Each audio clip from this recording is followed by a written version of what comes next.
China's rare earth restrictions aim to beat US at its own game. Beijing's latest effort to weaponize global supply chains is modeled on the American technology controls that it has long criticized. Over the past 3 years, Washington has claimed broad power to impose global rules that bar companies anywhere in the world from sending cutting-edge computer chips or the tools needed to make them to China. American officials have argued that approach is necessary to make sure China does not gain the upper hand in the race for advanced artificial intelligence. But a sweeping set of restrictions announced by Beijing last week showed that two can play that game. The Chinese government flexed its own influence over worldwide supply chains when it announced new rules clamping down on the flow of critical minerals that are used in everything from computer chips to cars to missiles. The rules, which are set to take effect later this year, shocked foreign governments and businesses, which may now need to acquire licenses from Beijing to trade their products even outside China. With its dominance over the production of these rare earth minerals and its control of other strategic industries, China may have an even greater ability than the United States to weaponize supply chains, analysts say. The US now has to face up to the fact it has an adversary which can threaten substantial parts of the US economy, said Henry Farrell, a political scientist at the Johns Hopkins School of Advanced International Studies. The United States and China are now very clearly in a much more delicate stage of mutual interdependence, he added. China has really begun to figure out how to take a leaf from the US playbook and in a certain sense play that game better than the US is currently playing it, Mr. Farrell said. China's move has rekindled tensions between the world's two largest economies, with President Trump threatening to increase already substantial tariffs on Chinese imports by imposing an additional 100% tax on November 1 unless Beijing backs down from its new restrictions. The type of supply chain restriction that China is embarking on first came into play in 2020. Because of the United States' key role in the global chip-making industry, the rules basically encompassed all advanced technology. It was a broad exertion of U.S. economic power that became the basis of a series of global tech rules during the Biden administration. Although foreign governments chafed at being told what to do, many cooperated for fear of being cut off from U.S. technology. The question now is, will the Chinese restrictions persuade the Trump administration to walk back its tariffs or long-standing technology restrictions, or will China's government fold under pressure first? The administration seemed caught off guard by China's restrictions, which could cripple American industries. Mr. Trump threatened on Friday to cancel a planned meeting with the Chinese leader, Xi Jinping, as well as adding a 100% tariff. After stock markets plunged, the president posted on social media on Sunday, "Don't worry about China, it will all be fine." On Tuesday, Mr. Trump renewed his barbs, telling a crowd of reporters and the president of Argentina that Mr. Xi gets testy because China likes to take advantage of people and they can't take advantage of us.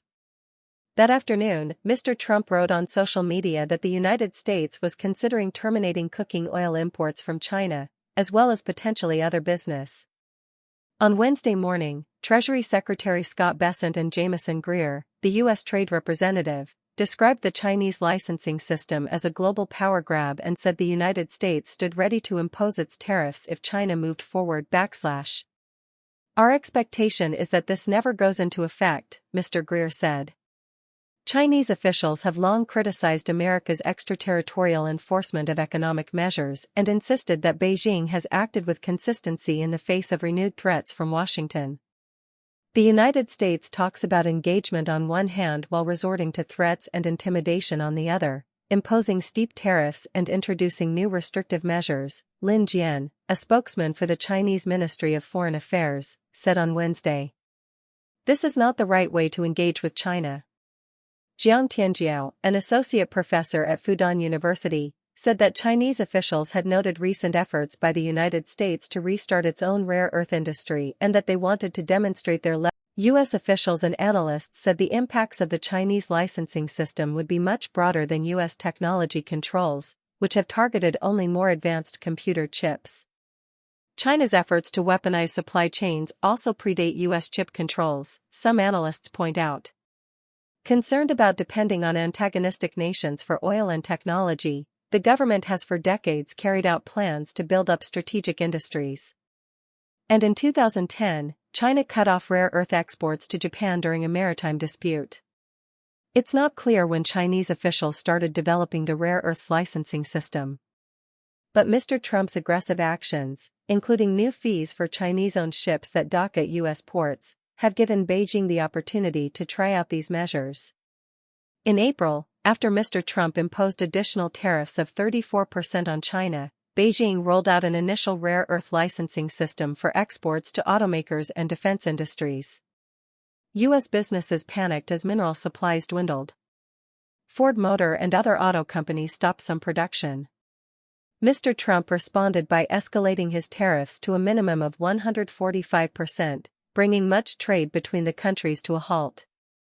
In meetings this spring and summer, the countries restored a fragile truce in which the United States reduced its tariffs and China allowed mineral exports to flow more easily.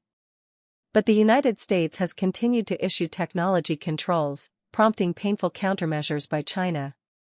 China's much more expansive minerals licensing system followed a September 29 move by the United States to expand trade restrictions to the subsidiaries of any company on the so-called Entity List, which restricts the kind of U.S. technology they can buy. Analysts say Chinese officials viewed the move as disrupting a tentative thaw after Mr. Trump spoke with Mr. Xi by phone less than 2 weeks earlier and said they had agreed to. Beijing responded with other restrictive measures, too. It announced controls on equipment needed to make batteries for electric cars, opened an anti-monopoly investigation into the U.S. chipmaker Qualcomm, imposed additional port fees on U.S. ships and added several American businesses to a restricted trade list.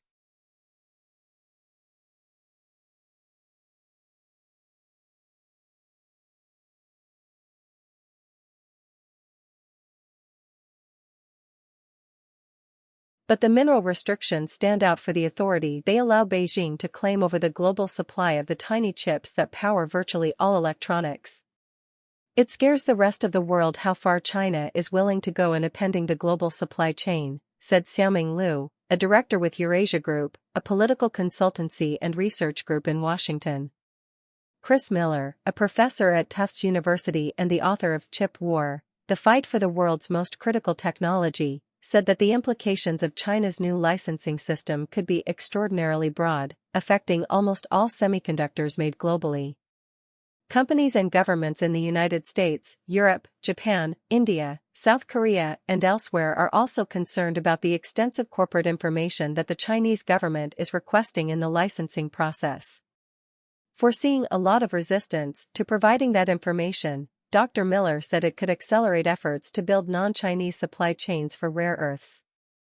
The argument is similar to one that critics of U.S. technology controls have long made, that they could push the world to adopt non-U.S. chip technology. The United States and China are each leveraging a supply chain that the other has struggled for years to boost domestically. But while China has spent billions on its chip industry, spurring the growth of its own chipmakers, the United States could need years to restart rare earth production. If China is able to get around the chip restrictions but it takes the U.S. longer to get around the rare earths controls, that's going to be a big problem for the United States, said Martin Korzempa, a senior fellow at the Peterson Institute for International Economics. Yiling Tan, a professor at Oxford University, said the events of the past months had put China in a stronger negotiating position than the one it held during the first Trump administration. But she said the controls might end up being costly for China, in terms of how the extraterritorial requirements might alarm other trading partners. This threatens to undermine China's credibility as a reliable trading nation, she said. It is an incredibly delicate balance to strike.